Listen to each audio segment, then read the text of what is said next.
Thank you. Welcome, everyone, to the April 21st Barrington Select Board meeting. I'm calling the meeting to order. Could I have a roll call attendance, beginning with Alexander Samaco? Samaco present. Gabriello present. Scotia here. And Hardikoff here.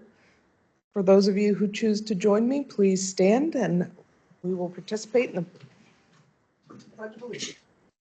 Allegiance to the flag of the United States of America and to the republic for which it stands, one nation, under God, indivisible, with liberty and justice for all.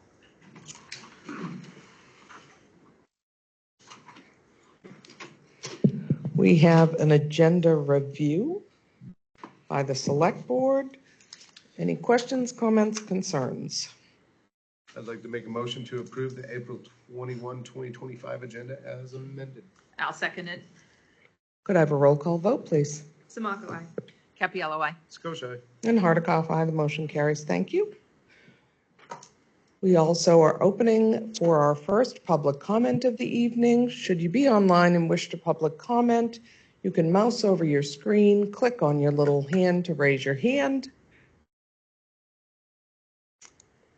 Not seeing anything, Madam Chair. Not recognizing anyone online. Is there anyone who'd like to speak publicly in-house?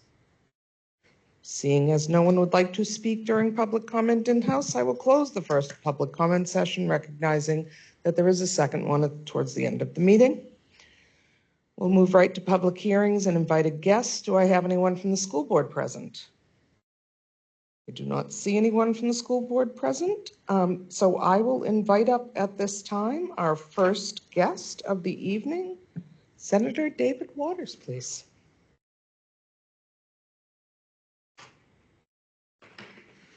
Welcome. Oh, thank you, and good evening, members of the Select Board. I'm Senator David Waters, representing District 4, which is, of course, Barrington and Somersworth, Dover, and Rollinsford. And it's awfully nice to have an opportunity to speak with you tonight and give you a little update on Concord and hear what's on your minds. And I just would like to say how much I welcome the opportunity. And anytime, you know, as long as they let me out of Concord, I can be here. And I really appreciate the opportunity to hear, you know, what's facing the town of Barrington and you in particular in the Select Board in these very difficult financial times. I serve on the Committee of Finance, so we are in the middle of budget hearings on the House budget, hearing from all the state agencies, and we'll have new revenue estimates in a couple weeks, and I hope we can do something. With the budget is in very, very difficult circumstances right now, and it's going to have major impact potentially with costs for municipalities, for counties and schools and so forth.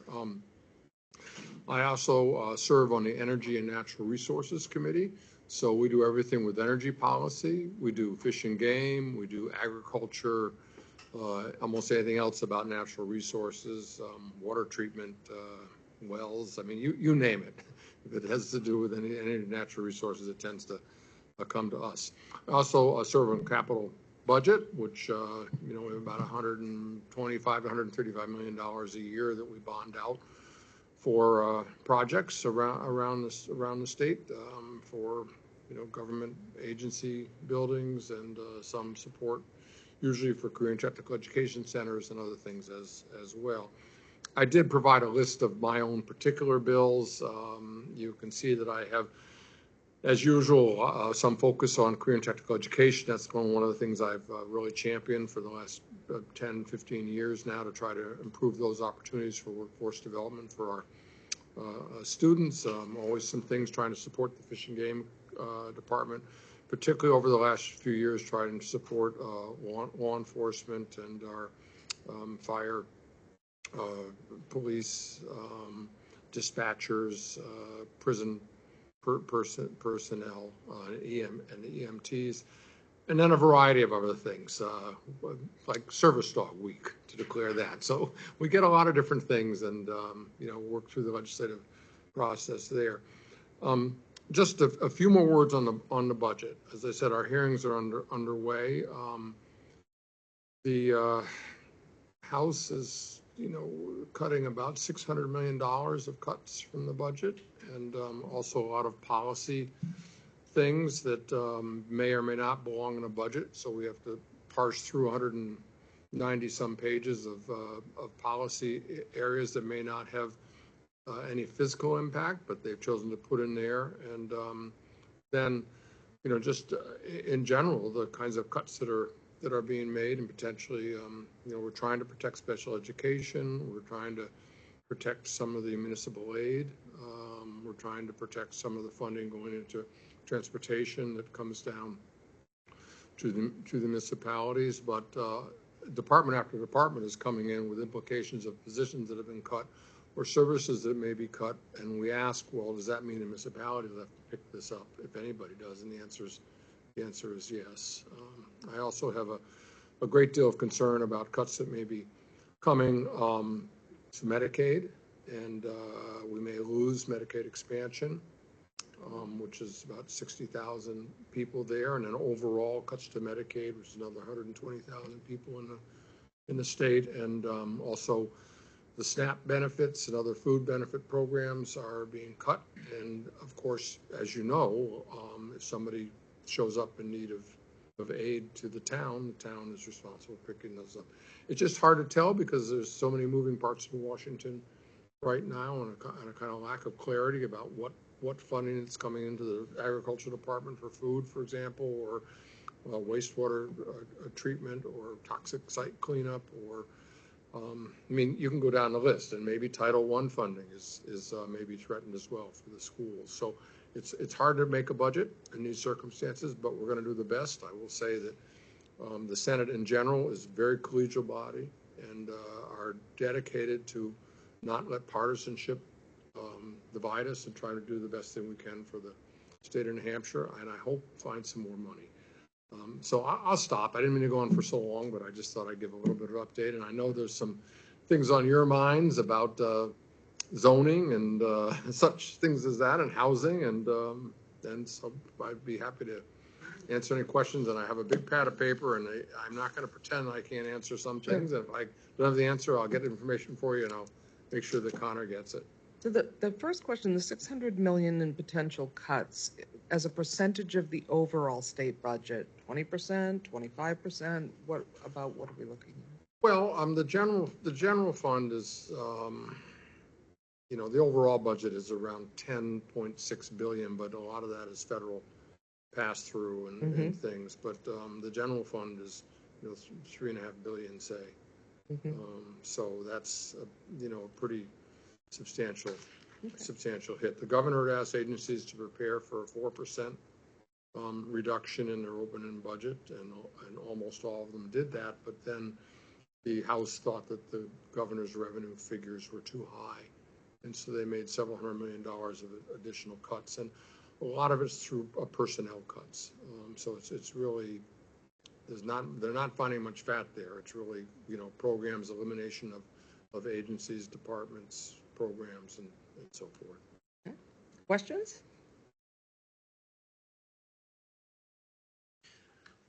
Can we talk about individual bills and Anything you want. Just tell me.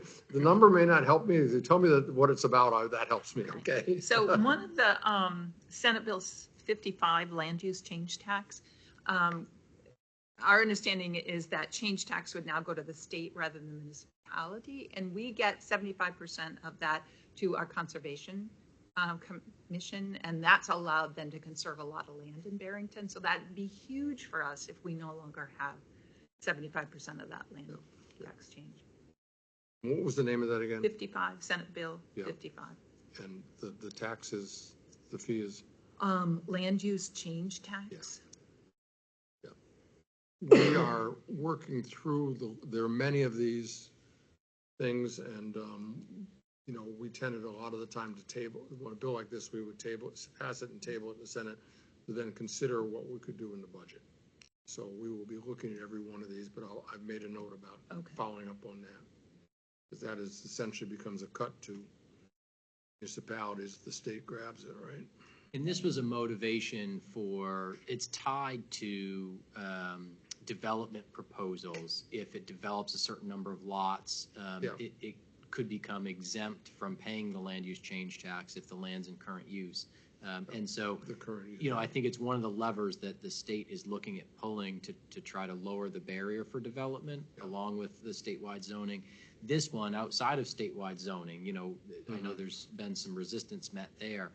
But this is one that, as Joyce had mentioned, it's not just Barrington, but a lot of communities, their conservation commissions rely on that funding source to be able to support the conservation efforts that they pursue. Any other questions? Yes, sir. How much of the overall budget do you think is being affected by the lawsuits that the state's in right now? Well, the lawsuits on education are still pending. And that is something that I just don't know what we will do. I think that it seems to me the swept tax lawsuit is likely to succeed. The overall so-called Claremont funding and the adequacy funding, I think that it's hard to tell on that. In terms of the process, though, that it may not be until the next budget. There have been some proposals to change the adequacy grants. The big one is the Sununu Center. The deadline is in June for filing. I heard recently it's up to about 1,400 have filed. And there are I think it's about 200 that have in the settlement process. But the calculation had been that if we imagined about $500,000 average for the settlement, then you're looking at $750 million. So $75 million a year is what we had thought. Now, the budget right now doesn't include any additional funding for that. They want to look into how it's being spent and get a better picture on where the settlement process may be and what that may produce. We had built up the rainy day fund considerably.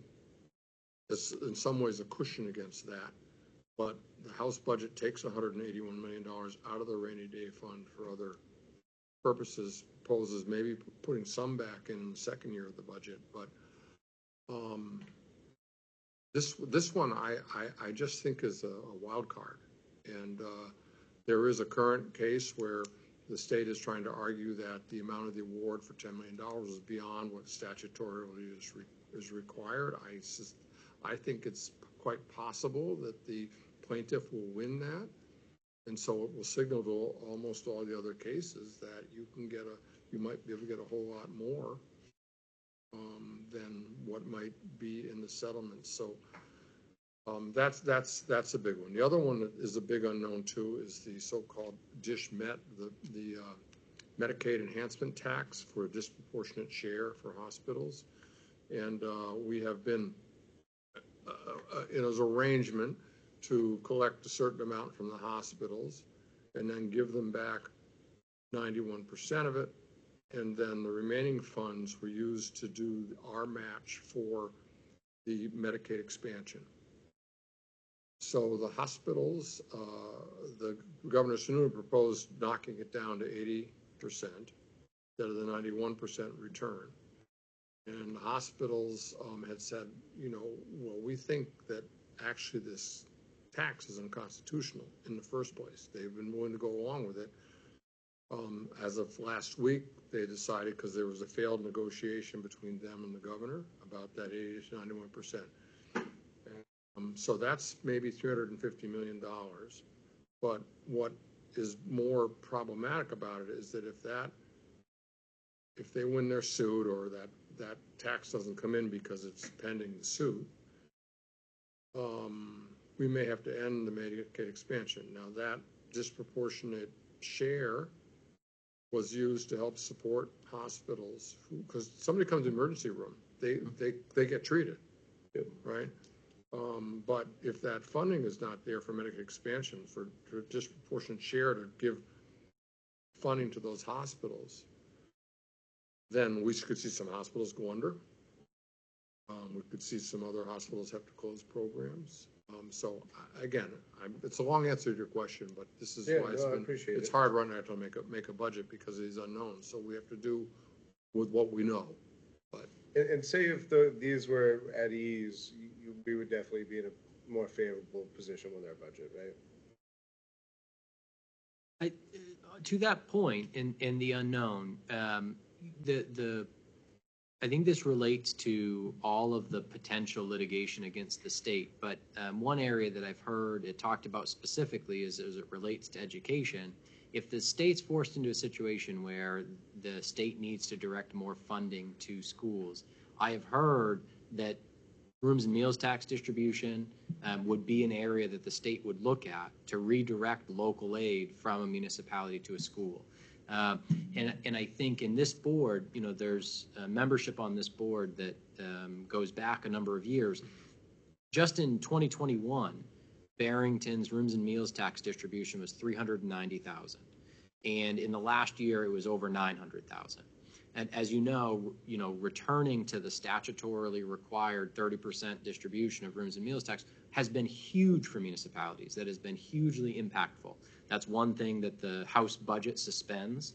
They've maintained the dollar amount, but they're going back to a fixed dollar amount in the budget instead of the 30%.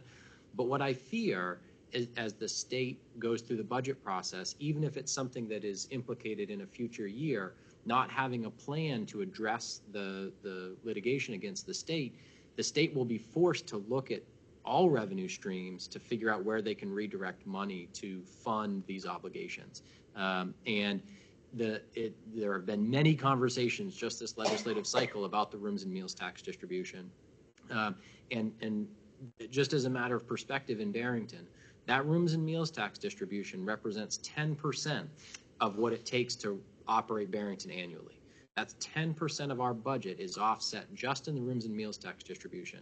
Now, I'll brag a little bit and tell you that Barrington is one of the most efficient and leanest municipal governments in the state, bottom 6th percentile by that metric. But so in Barrington, an adjustment in state aid ends up having a much larger impact than a lot of other communities where, like I said, 10% of what it takes to run our government is funded by just the rooms and meals tax distribution. And so, like I said, it's been hugely impactful to the residents of Barrington to have that growth over just a few years. But whether it's working through the revenue difference between the governor and the House or the potential litigation, there's a lot of moving parts. And I want to advocate strongly and encourage you to make sure that the portions that do go straight to municipalities are sacred and not tampered with to the detriment of local taxpayers. Well, thank you. And I just want you to know that, I mean, my main focus is not downshifting these costs. Terrific. I was there in 2011 in the House when that budget passed and what it did to the pension system, what it did to rooms and meals, and, how we have been trying to claw some of that back. But, I'm going to fight tooth and nail. Great. That we don't downshift these things. And I share your concern because of these, we have tried to kick the can down the road since the 1980s on education funding and on many other things too. We've kind of governed by lawsuit. Whether it was mental health, now the Sununu Center. And I really fear this year that what is going to be the target for these things. But, the towns and the cities and towns have seen so much cost increase because it's more expensive to run the schools. It's more expensive to run your police department. The supply, everything costs more. And the state I have never thought the state was doing its fair share.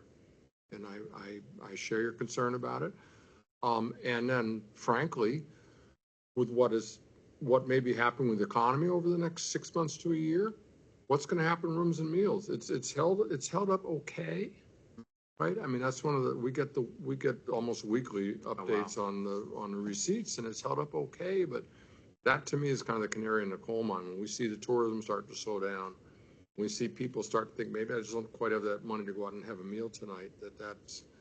It's very sensitive to the economy. Good point. Thank you. Yeah, Yes, sir. I was just kind of on that subject. We've talked lots about what we're cutting here.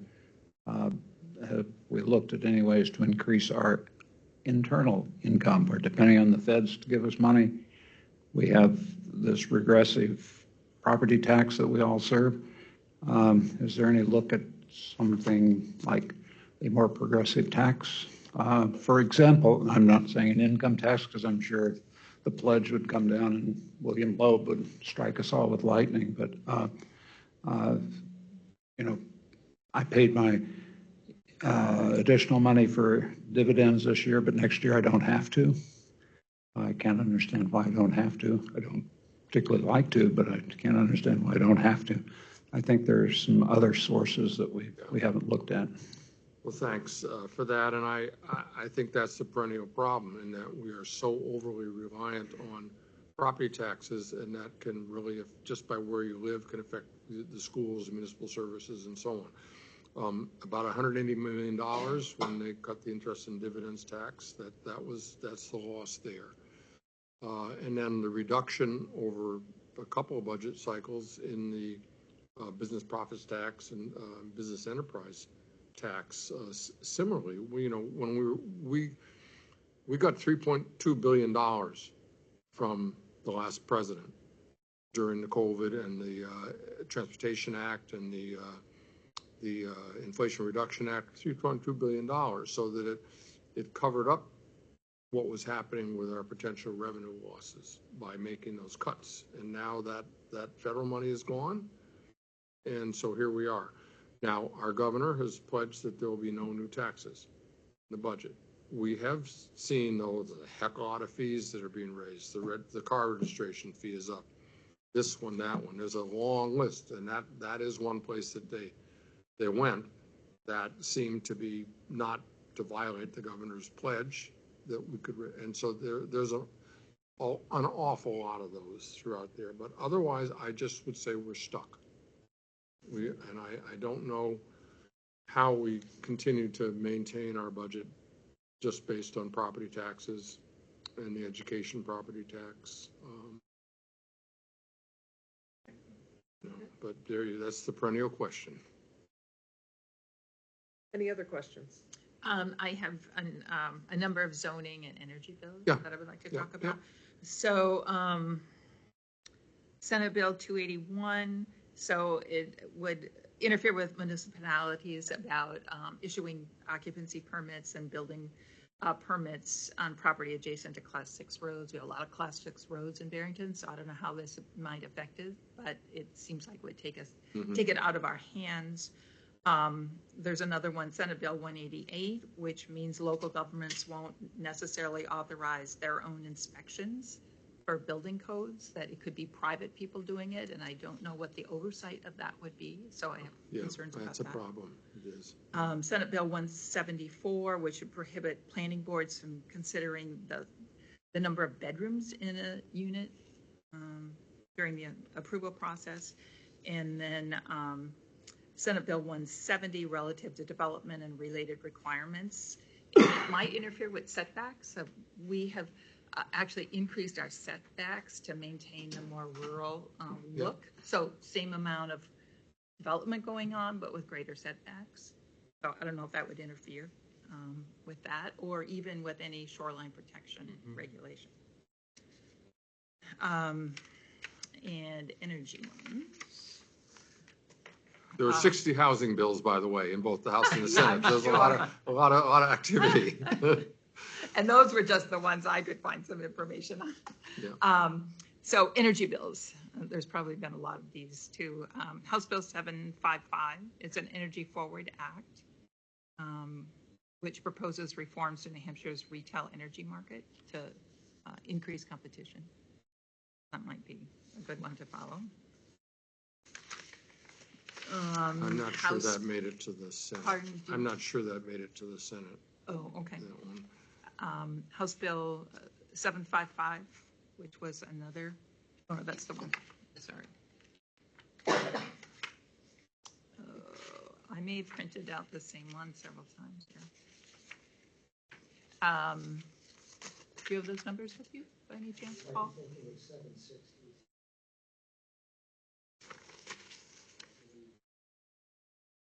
You think those are tabled as well? Yeah. And I have the list also, and I had emailed the list as well. And so if there's a component, and especially with your service on the Energy Committee, if there are any of the bills that energy related that the Energy Committee in Barrington has indicated support for or opposition for, that you feel differently about. It might be good to hear So, about. I'm sorry, Connor, when did you send that to me? On last Wednesday. Oh, I'll put it could to you the send top of it your again? inbox. Because Yeah, no question. I may not have paid attention to it. And That's I okay. apologize for that. Well, we were joking before. It's certainly a busy time of year, but I'll put that at the top of your inbox. Yeah, please do. And I will say that the kind of struggle that we're seeing between the two, especially between the House and the Senate, is the House is very interested in really resisting any renewable energies in net metering and trying to, all kinds of different policies. There's a bill, House Bill 504, to really rewrite state energy policy and replace it with one that, if you read it, I think the intention is to say that the state energy policy will only support fossil fuel development.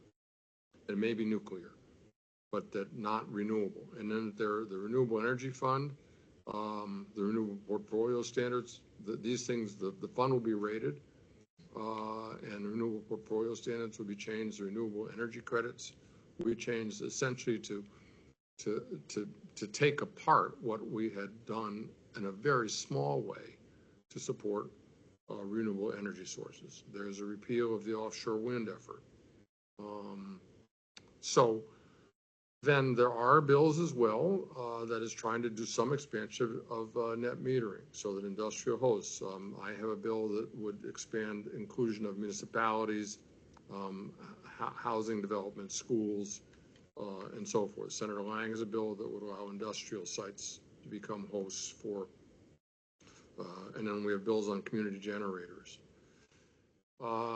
I don't know whether we've often been able to meet in the middle on some of these, but it really is broken down between the two bodies. The House, any of those kinds of what I consider positive bills on distributed energy resources, they have defeated, and then passed ones that mean to undo what we have. The Senate is trying to hold the ground and actually move some forward. It's quite unclear at this point where the governor really stands on net metering, some increases, and some of these other things. There's a lot of things she's been paying attention to, so it's hard to get some guidance on some of that. There's also kind of an effort to take apart anything that has to do with electric vehicles, electric vehicle infrastructure, to kind of stop that, which is causing huge headaches for the tourist and the ski industry because they depend on that kind of infrastructure. So there's a lot still in play that we're at the point where we have some of our Senate bills are over in the House. We're watching what happens to them, because then we'll put them on the Senate bills or put them in the budget. And then also similarly, there are the House bills of some of the ones I've described that I think have very adverse consequences for renewable energy. Will we be able to stop them? What happens if we go into a committee or conference? They have also put almost all of those energy policy bills have also been put in the budget. So the Senate is trying to wrestle with what do we do about all those? Can we pull them all out and then have the policy committees work on it where they should be worked on? But there'll be a battle royal in either way over energy policy. On the housing policy, again, it's a mixed picture. 60 bills, every survey says it's a top priority and so forth. The Housing Champions program, which provided some funding for communities to incentivize them to make some changes. Things have been enormously successful. There's a bill Senator Perkins-Coker has to try to expand it by offering bonding authority. And yet the House budget proposal seems to try to want to strip away the funding for the Housing Champions program. So it's just such a disconnect there. Then a lot of these individual bills. We talked about House Bill 84 about the lot size and the local environmental control. Now, I did get that amended on the Senate floor to go from 1.5 acre to 2 acre. Then I also was able to restore that municipalities in their own environmental concerns about whether septic could be handled or whether there's wetlands on the property, that they would be able to require a larger building lot size. But I also know that it still causes a lot of heartburn, because it is the whole issue about whether local control is being is being lost as a response to the housing crisis now. And I think the problem is that the state paints with a broad brush, that there are a whole lot of communities that have enormous efforts to open up for more housing construction of all kinds, so-called affordable workforce housing or other kinds of housing.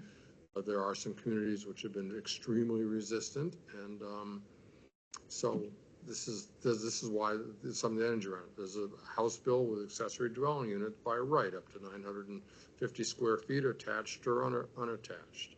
So there's that there. There's also a driveway cut bill, so that you used to have to have a certain amount of frontage to get into a lot. Now they're going to narrow that neck down quite a bit, so land that's further back could be developed in a kind of cul-de-sac way. Some people don't like that.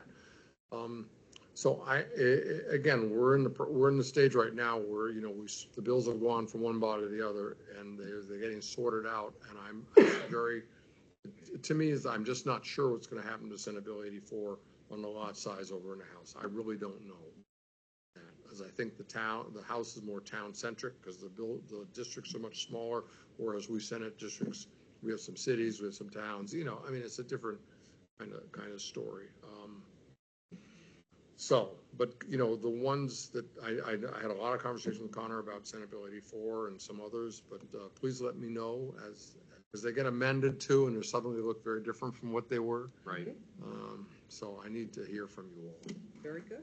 One more thing. Do you know the status of Senate Bill 44, which is about relative to hand counts of ballots and elections? Because we have great faith in our electronic counting. Sounds crazy to me, but there are some folks who are very, very adamant about it, and it got put in the budget too.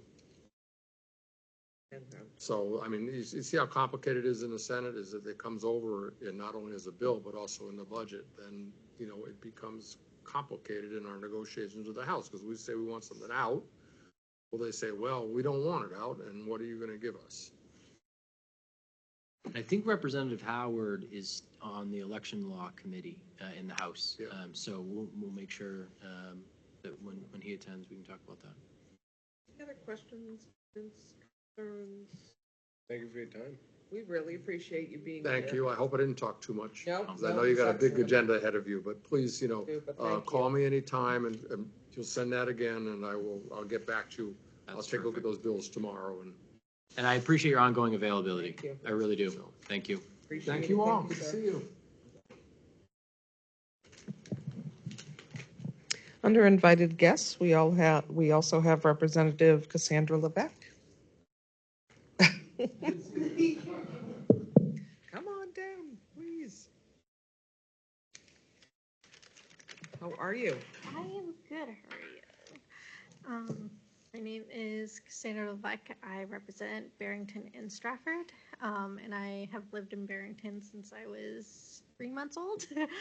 And I am on the Children and Family Law Committee, and also as a representative, we also get to serve on the Stratford County delegation. And I'm the clerk for there, so I get to serve on the executive committee as well. I'm also on the nursing home subcommittee on that as well. So multiple jobs. The Children and Family Law Committee, we mainly focus on, we work with DHHS, DCYF, CASA, the OCA, many organizations that work with children and advocating for children, especially during divorce proceedings, child custody hearings, things like that. We talk a lot of very dark points of people's lives, but at the same time, we do have a lot of highlights where we get to have kids come and testify. And a lot of the bills we kind of work together a lot versus we're not as split as many as the other committees are. The delegation last month passed the budget for the county. The only change that they made for that is we increased funding for the jail so that way they could provide underwear to inmates. Because at the moment they are just given one pair and one pair only, and we increased it so that they could actually get underwear, at least 3 pairs per inmate, and then if anything happens, then they'll get replacements and things like that. And just as like a need, they may have gone in there as criminals, but they also need to be treated as human beings at some point too as well. So we decided to increase that. The subcommittee actually proposed that portion of the bill, of the budget, and they wanted that increase, and they asked one of the people in the sheriff's department that works at the jail how much it would cost to increase that, and he gave us an outline for both underwear, socks, things like that, and we just decided to start with underwear right now and then see if we can increase it later on. But yeah, and I do have some answers with some of the bills because I was looking up on earlier today and over the weekend of some things that the bills that you guys sent me, so we do have some answers for those. Before we go to those answers, do we have any other questions? I had a quick question. The committees that you serve for children and family, are they dealing with our elderly as well? Not so much. That's in Health and Human Services and Elderly Affairs mostly. Okay, very good. Yeah. So please, yeah, if you could give us some insight into some of the bills that are weighing on our minds. Yeah. So with the Senate Bill 55, that one was voted ITL, but that doesn't mean that they can't bring it into the budget, or later on they can also bring that again. That allows for someone to bring it back again versus having to wait 2 years, like for the indefinite postponement. So someone can still work on it. The Senate Bill 504, that one was voted in the House, and it went to the floor, and then it had a hearing on the Senate, and that one's still waiting for an executive session. A lot of the bills are waiting on executive session, I noticed, so people may be bringing amendments to the bills to work on it a little bit more in the Senate and in the House to try and weed out some of the things that they want and what they don't want, type of thing. Let's see. Senate Bill 44 has a hearing tomorrow and executive session on the 29th. So you can watch that virtually on YouTube. You can just look up House of Representatives, and then they'll have the list of committees right there. Thanks for the work. Yes. It's definitely a challenging time to be anything to do with public. Yes. Because you're on the county representation budget there, I remember reading quite a few years ago housing from people perspective in the Stratford County Jail. Are we still doing that? We are, yes, and we are getting federal funding for that. Are we experiencing? Not that I know of, but I can ask and see if we have been. It's been pretty much, we're kind of an in-between place between New Hampshire and Massachusetts, so they kind of drop them off and then they transport them. So it's kind of like a in-between. We're the last stop before Massachusetts if they have to be transported there. A quick question. Childcare has been part of our strategic planning initiatives. Have we seen any changes that we should be aware of that could increase of childcare available?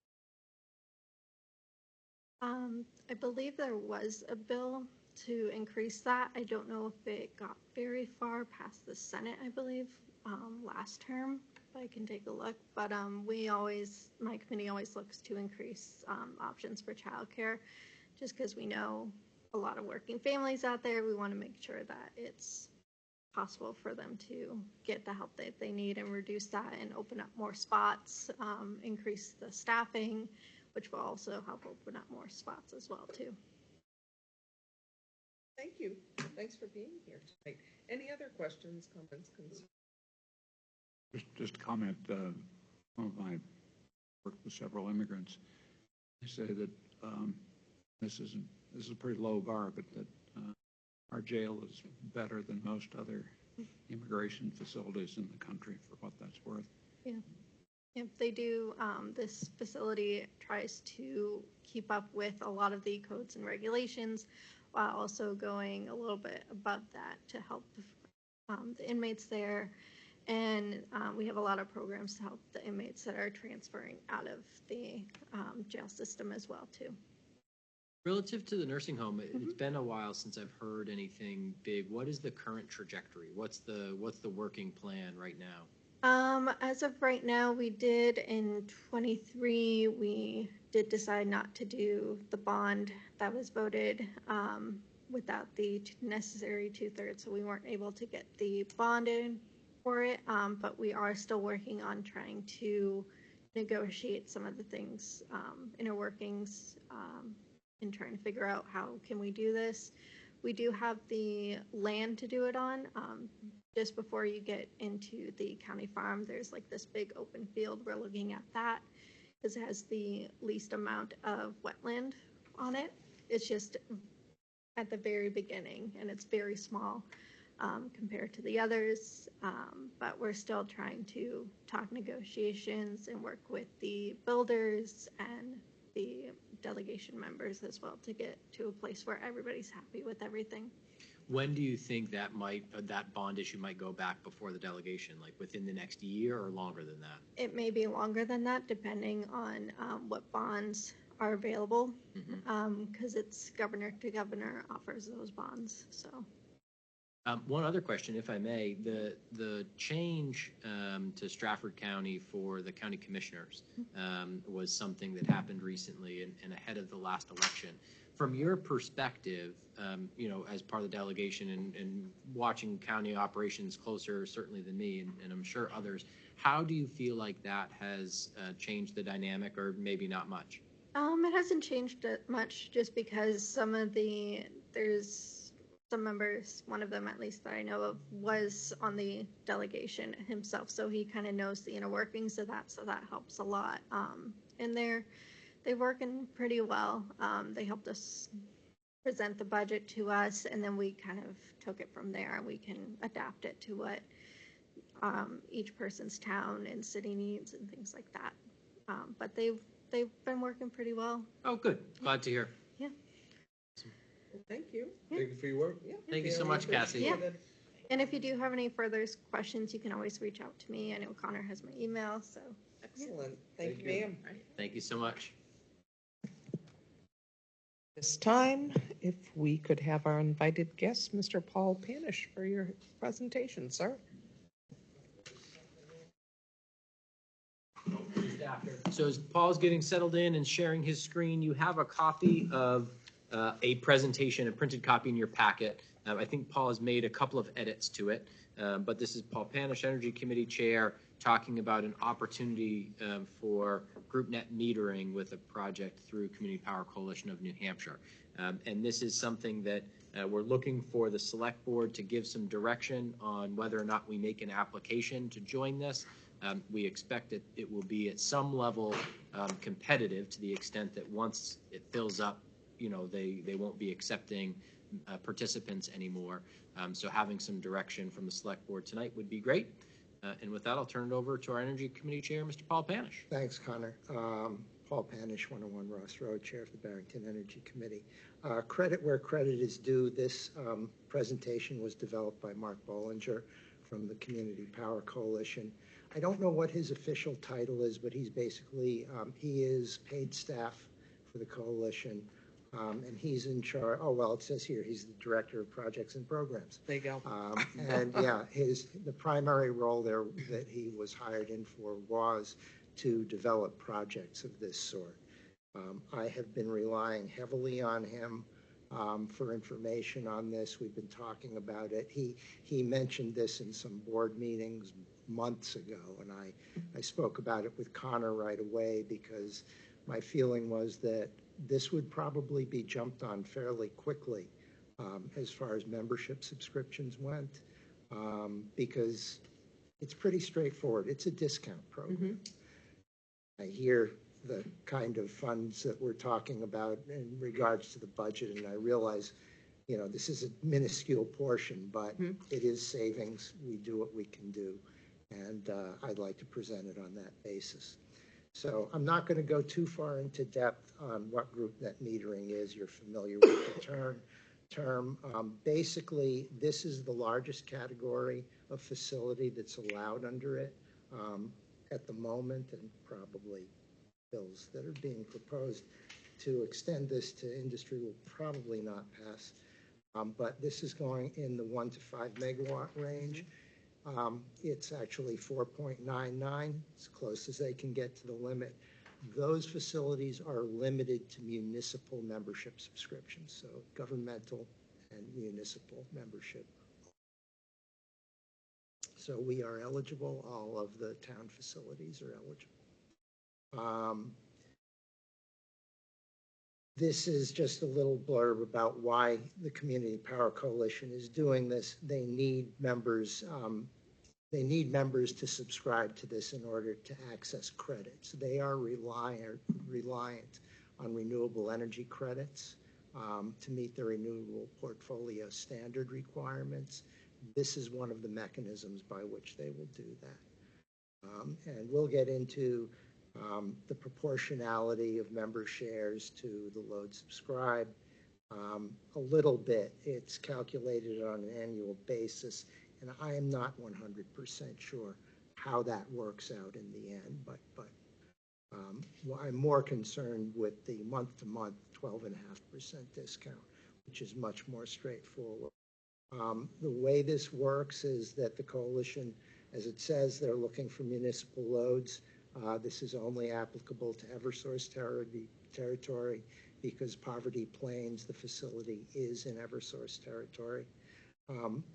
Once this gets going, the way it works is Encore Energy is the company that's developing this.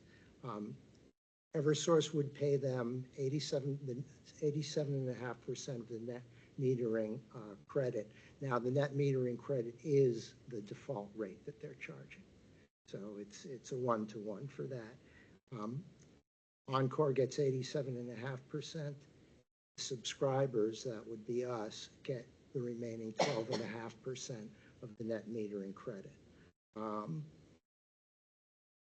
Then the coalition would pay. So the coalition has a power purchase agreement with Encore, and they pay the difference between the power purchase price and whatever the 87.5 worked out to based on the current default rate that Eversource has.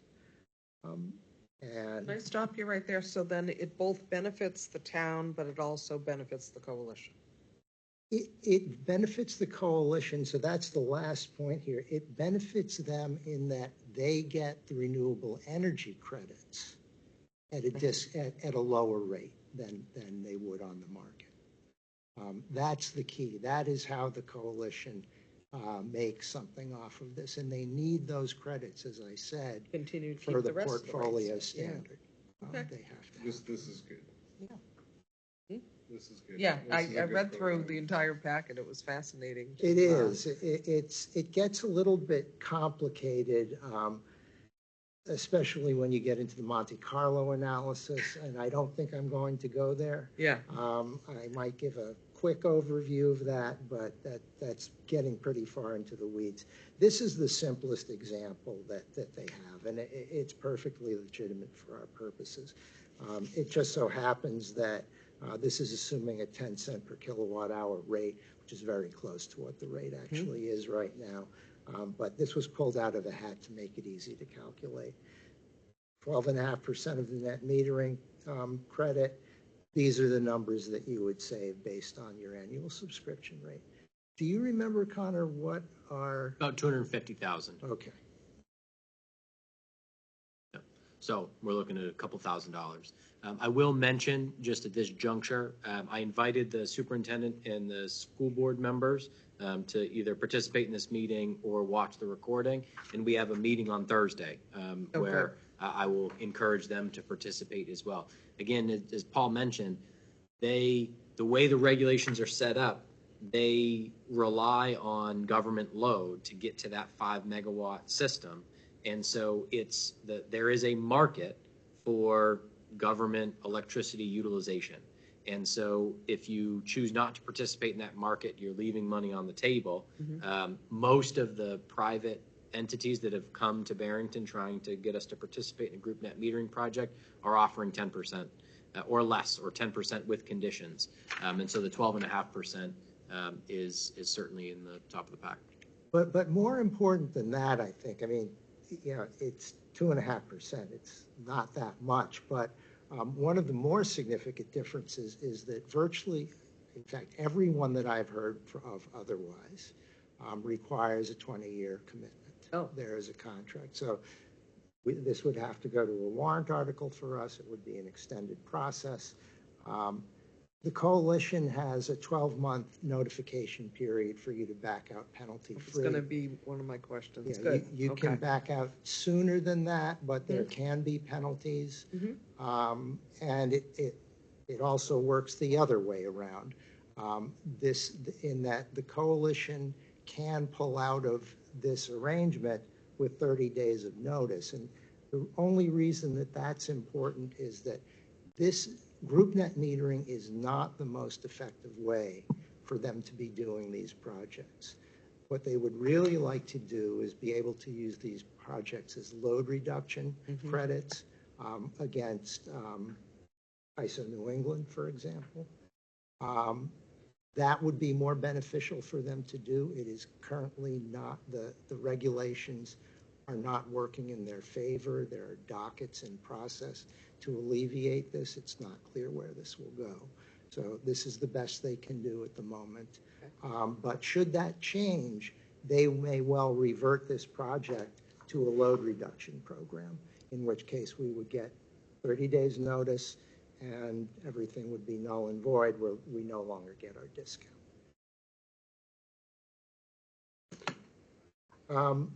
This is where I was talking about that the benefit has some proportionality to the subscribed load. I'm not going to go into this because this is where they're doing calculations on an annual basis. And I do have questions about how that is reconciled with the month to month. And I don't really understand that. The worst case of this would be that when we reach our subscribed load, we would perhaps stop getting that discount. I don't know if that's the case, but that would be the worst case that I can see that could happen with this annual rate. And I have read that that is not the case, but to be honest, I did not understand what the meaning was beyond that. So I don't want to go into that. It was my understanding that the Energy Committee, everyone on it, felt that this was an appropriate step. Yeah, Step yes, forward. we took a vote. I wanted to be very clear about this, that we were making a recommendation to the select board, and we took a vote at our last meeting to make this recommendation to the board. I'm not going to, did everyone else review the material, and do you have any further questions that you may have? Because if we, okay, please, go ahead.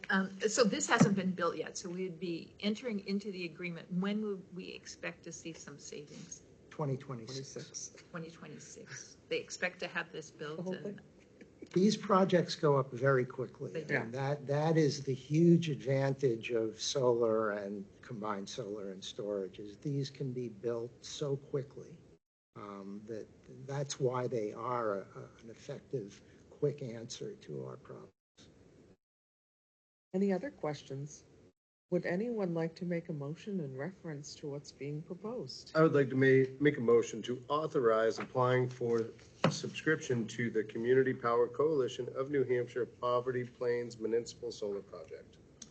I'll second that. Could I have a roll call vote beginning with Mrs. Simcoe Smock-O, aye. Patrick, aye. Capello, aye. Sakoshai. and Hardikoff, aye? Thank you. I have to express my appreciation to the board. I will let Mark know about this. He will be, we have the membership meeting coming up this week in Manchester. He will be very pleased to hear about this. We're excited. We jumped on this as quickly as we could. I hope we can get the school system to be interested in this. We will do It our is. This best makes to sense. speak This positively. makes a lot of Yeah. sense. It's good Thank stuff. you very much. Excellent. Thank you for your hard work. A lot of credit to our Energy Committee Chair. I mean, Paul was able to talk to me about this intelligently months ago as the Community Power Coalition was considering it. All of the outside companies that came to Barrington asking us to participate. Paul reviewed with the Energy Committee, even met with one of the providers. And so we are very fortunate to have the Energy Committee and Paul at the leadership of that group. And so a continued legacy of Select Person Gibson urging to get that group set up and get to where we are. So good all around. Exciting times. Thank you, sir. Thank you. Thank you. Have a good evening. Next up, we actually have a public hearing for the strategic plan for 2025 and 2026. Did you want to present that, sir? Yes. So, wow. We covered a lot at our strategic planning work session, and I felt like it was important that we have some time to review not only where we left off with that work session, but looking ahead to the next few years, where we're headed. And so, a component of this is asking for input from the public, anybody that's interested in doing so, about the strategic plan, ultimately with adopting this plan to guide us moving forward. Certainly something that will be updated over the years. So there's two main documents here. One, who I want to give a lot of credit to our Assistant Recreation Director for helping me to get this formatted in a way that isn't just a text-heavy strategic planning document. Thank you, sir. So the strategic plan was distilled into 4 key focus areas, identifying those 4 core areas that we as a community will focus on over the upcoming years. Within each of those key focus areas are specific goals, enumerated goals that we look to achieve. So those key focus areas are organizational excellence, preservation of rural character, planned investment, and community engagement. And then, as I said, there's goals, 2 to 4 goals in each key focus area that we will focus on. So all of that information, including the vision, is included in this document. So when folks wonder or ask about what the select board is doing or what the town is doing or focusing on, this is a great one-page document that we can provide and say, these are the areas that we're focusing. And as we look to create a dashboard to track our progress in the strategic plan, this is what we'll tie back to graphically with the icons of the key focus areas and otherwise to kind of give that quick snapshot of this is our focus for the town. And obviously the format changed a little bit from previous years with strategic planning and goal setting. Previously we established specific 1, 3, and 5-year goals, and we can set some specific times to these goals, but it felt more appropriate as we evolved that these are the areas that we're working in. It's all kind of a continuum, right? We're looking out. Some of these things we'll be able to accomplish in a number of months. Some of these items will take a number of years, and we'll continue to adapt through the years and adjust the goals and continue to move on. So the second document is the much more comprehensive working document of how we will accomplish that. The biggest difference is this document includes not only the key focus areas and the goals, but action items under each goal, which get into the discrete, how will we accomplish this? What steps will we take to accomplish the goals so that we have visibility and transparency in not just saying we want to preserve Barrington's rural character, but what does that mean for conserving land? What does that mean for updating zoning regulations and land use rules or attracting commercial development?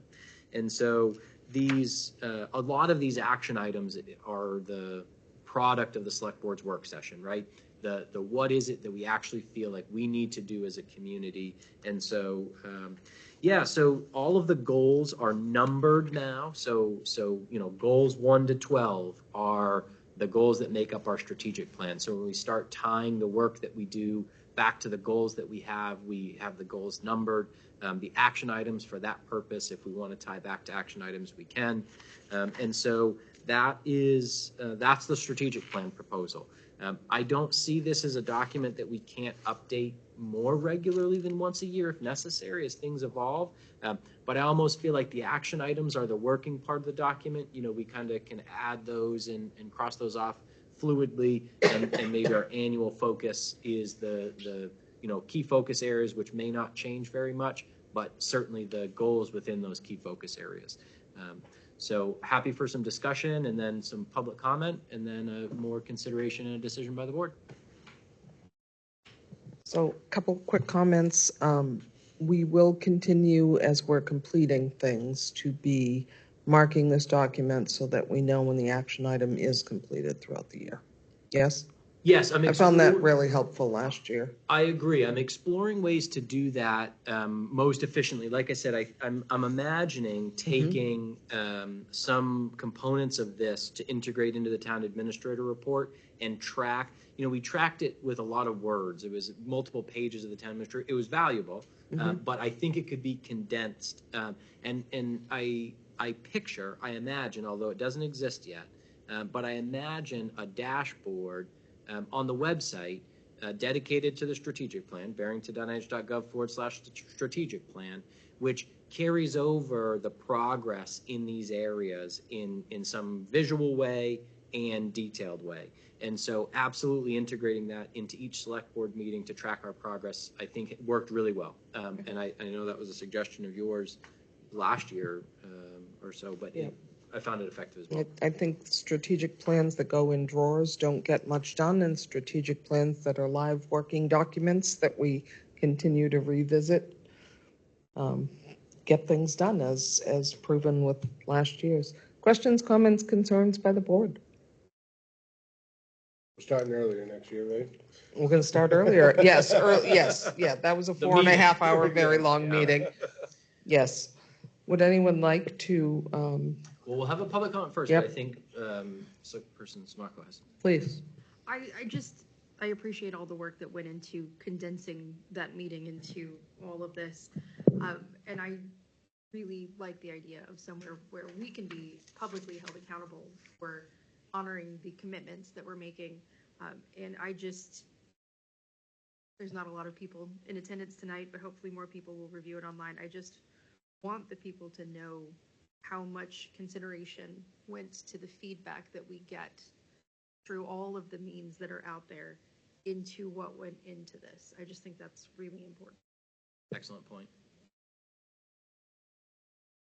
I'd love to open this up to public comment. If there's someone online that would like to speak, you can mouse over your screen, click the little hand, we'll recognize you. Anybody in person as well? And anyone here in-house that would like to speak to the strategic plan?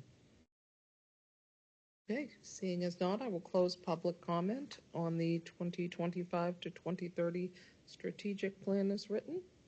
Do I have a motion? I would like to make a motion to adopt the 2025 to 2030 strategic plan as amended. In a second.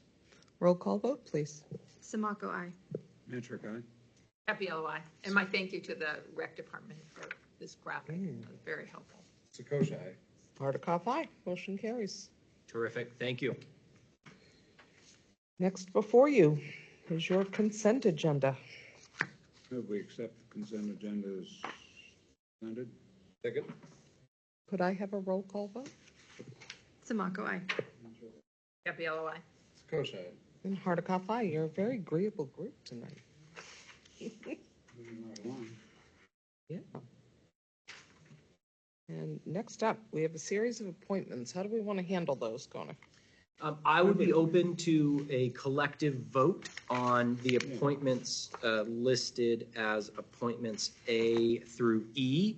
And then there's one up for discussion. The appointments in A through E were all reviewed at a recent select board meeting for discussion. And so this is the second part of our two-part process. So if there was a motion to vote to make the appointments as indicated in appointments A through E in the town administrator report. Do I have someone who'd like to make that I would motion? move that we favorably vote on appointments A through E, since we have all reviewed these in the past month. Second. And I have a second. Could I have a roll call vote, please? Samaco, aye. Trick eye. That'd LOI. Scotia. And Hardikoff, aye. Thank you. And then for your consideration for your next meeting is the Recreation Commission appointment for Jenna Luck. Yes, and Okay. she's attended Recreation Commission meetings and is recommended for appointment. Excellent. Next up, staff report. Terrific. Thank you. This is our second meeting in April, so I will not read through the work anniversaries, but certainly continue to appreciate the tenure of those employees. We went through the first iteration of our elected representative series, and we have upcoming meetings with Representative Harrington, Executive Counselor John Stephen, Representative Howard, and Representative Turcott. I expect to attend one of those upcoming meetings as well. I appreciate those of you that have sent legislation. I think that was an effective way to give the leaders an opportunity to see what mattered to us. As the legislative cycle goes on, the number of bills diminish, and the topics that really end up in that battle royale, as Senator Waters pointed out, I think there'll be topics that it will be important for us to weigh in on to help guide the process in Concord. I continue to engage with our leaders on a regular basis with legislation of interest to Barrington, making sure they understand our perspective and the impacts it would have to Barrington. But if there's anything that occurs to any of you, don't hesitate to reach out. I'll send it to them ahead of time. I'll keep an updated list. What's the probability that we could get the governor here? I will invite her. I had a meeting recently with the folks at UNH Cooperative Extension with the Downtowns and Trails program. And one of the things that I learned is that Governor Sununu in her office, Governor Ayotte in her office, I know who our governor is. Governor Ayotte and her office are very dedicated and motivated to the outdoor economy in New Hampshire. And our point of contact with UNH Cooperative Extension felt that Barrington would be a great place for the governor to advance that initiative of hers in the outdoor economy. And so we're looking for an opportunity, and I won't say what the ideas are just yet, but we're looking for an opportunity when things are happening in Barrington to invite the governor, bring the governor and her staff to Barrington in support of the outdoor economy and what we're doing in the town center and with the trails and all the rest. And so it might be that would be a more productive venue than a select board meeting, just for a variety of reasons. But I like where your head's at. Cool. Okay. First quarter financial analysis. So I have prepared in your packet the full analysis, and I give a lot of credit to our finance administrator for compiling the numbers for this analysis. I'll point out that we are ahead of where we typically are from a revenue standpoint, largely because of a building permit fee that was collected that represented about 50% of our annual budget for building permit fee collections. That's the new TurboCam building on Route 125. So it's a cost per square foot. So you have a lot of square feet, you have a lot of cost, and or cost per thousand of construction value. So so revenue is tracking ahead. It's shown at 25%, but remember, I was just telling Senator Waters, a good portion of our state revenue comes in the fourth quarter, about 25%. So being 25% collected is above average. Our expenditures track as anticipated. Anything that deviates a little or a lot, I call out, so you have that specific exposure. And that's all I'll say, unless you have any questions. No, it was really well done report. Terrific. And if you ever have suggestions for the format of those, obviously we follow the same format quarter after quarter, so you have some regularity in how you're seeing the information. But if you'd like to see more or something different, just let me know. Training opportunities, there's a list there that I continue to update as training opportunities come available. Remember, you can register, and even if you don't attend, you can get the recording and the materials for those workshops. And that's all I have. Thank you.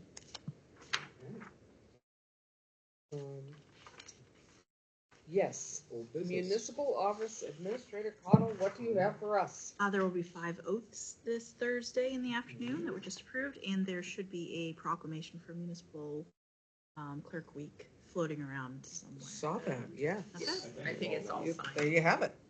Okay, thank you. Off the press. We had a couple oaths that were taken at the ZBA meeting. Did you get those? I know where they are. Okay, as long as we know what they are. Next up, under old business, the employee total compensation study.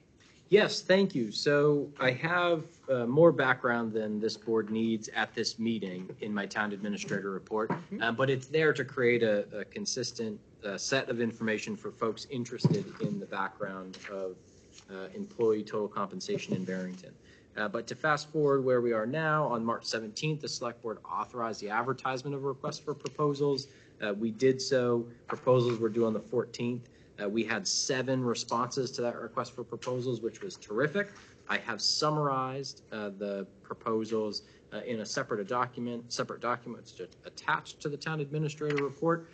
All 7 full responses are available on the town's website, as well as the original request for proposals. So we had proposals from all over the country, and the lowest cost proposal with no separate travel contingencies was MRI, who has done our total compensation studies in the past. There were others which had a similar fee, $18,000, for example, with McGrath Human Resources Group, but travel expenses to support their work end up being a significant portion of that budget. Some of the other companies that submitted proposals have done work in New Hampshire. Evergreen has done work in Portsmouth and Manchester. McGrath has done work in Portsmouth and Concord. The PayPoint HR has done work in Enfield and for Merrimack County, and the others hadn't done work in New Hampshire as required by the request for proposals. So the proposal to the Select Board is to award the scope to MRI. And as far as funding, we had talked about last year when we were working through the budget and began talking about a total compensation study, we identified a couple possible funding sources. One, we have a rebate of $6,000 or $8,000 from the state for the town hall project on the solar project on the town hall. We'll be accepting that at the May 12th meeting. We also have a much larger rebate coming from the IRS, which we're just processing paperwork for as part of the solar project on the town hall. But we also have funds available in the incident fund to cover this cost. And so I don't think we intended to budget specifically for it, knowing that there would be funds available if we were interested. And so I think any combination of those funding sources could fund the proposal, and that is the recommendation. Go ahead, sir. I move. Oh, I don't have questions. I'm ready for this. I was only going to make a quick statement, which is, it is very helpful that we have had 2 prior studies done by this group, because they're already likely familiar with our structure, familiar with how we write our job descriptions, and I'm excited to see what they come back with in reference to the total rewards and the benefits. Might be a better apples to apples comparison here. Yeah.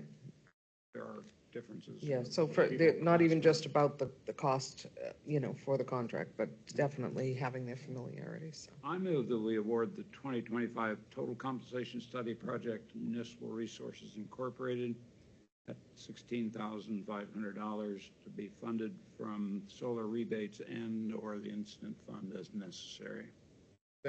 Second from Vice Chair Sakosha. We have a roll call vote, please. Samaco, aye. Antrick, aye. Gabriella, aye. Scotia. Hardikoff, aye. Again, very agreeable select board tonight. Perfect. Okay, up next for you. Do we have any other new business? No, ma'am. Okay, could I get select board reports, please? Yes, so the zoning board met last Wednesday. We heard a motion for rehearing related to a case that was heard the month before. And the procedure for a motion for rehearing is very succinct. It's only based on the documents that are submitted.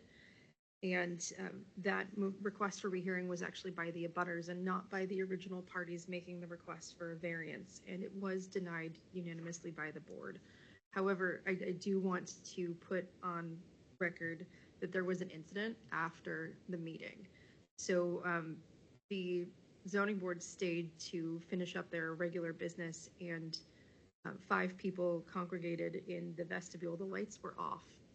And when the board concluded their meeting and left, the exit to the building was blocked by the 5 people who were making their unhappiness with the outcome known verbally, calmly, not aggressively, but, in the dark, after hours, with the door out of the building blocked. It was concerning, so I asked them to please let us leave, and I informed them that any discussions needed to happen on official public record.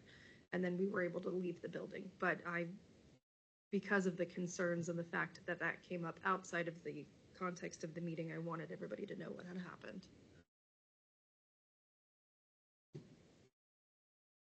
Okay, let's see. Oh, the library will be closing on the 23rd to get ready to move stuff. That'd be your last day to get stuff from the library. May 23rd? 23 May. May 23.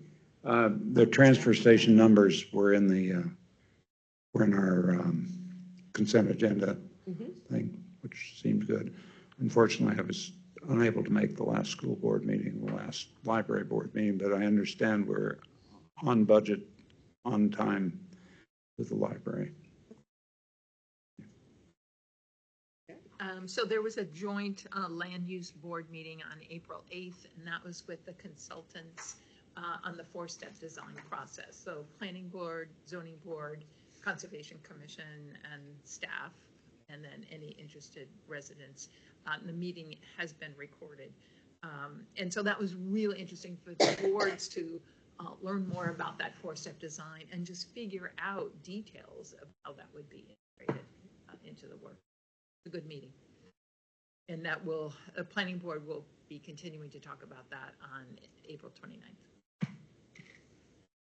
So first time in 6 years, my phone's died. So I did have a little bit to share about Parks and Rec, but what I can rattle off on my brain that stuck out was there is the youth fishing derby coming up. I believe it's May 10th, and there's also different times for different ages. So please go to Parks and Rec and see what's going on.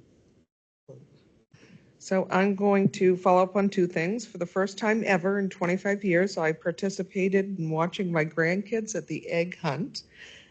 It was absolutely adorable and so well done, and hats off to Miss Wendy for commanding an entire audience of 75 children under age 6. It was amazing. Don't know how she does it, but she's mesmerizing them. Which she does routinely, by the way. No, amazing. And then the other thing on zoning board, I am no longer the zoning board chairperson. Alexandra Samaco is now your chairperson of zoning board. I am not a regular seated member at this time. I'm just an alternate.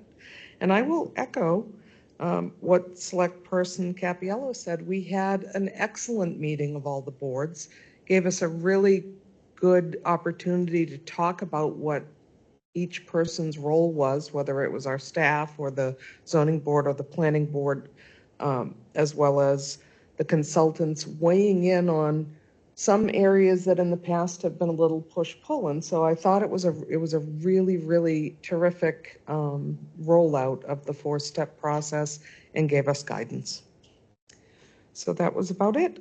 At this time, I'll open up our next public comment. If you're online and you would like to speak, again, mouse over your screen, click your little hand button, will recognize you. And seeing as I don't see a raised hand, anyone in-house who'd like to speak? And then I will close public comment. Thank you all for attending tonight. I'll make a motion Sure. to adjourn. Do I have a second? Oh, very good. Roll call, please. Samaco, aye. Capiello, aye. Sakosha. And Hardikoff, aye. Again, we're agreeing on everything tonight. Have a great night, folks.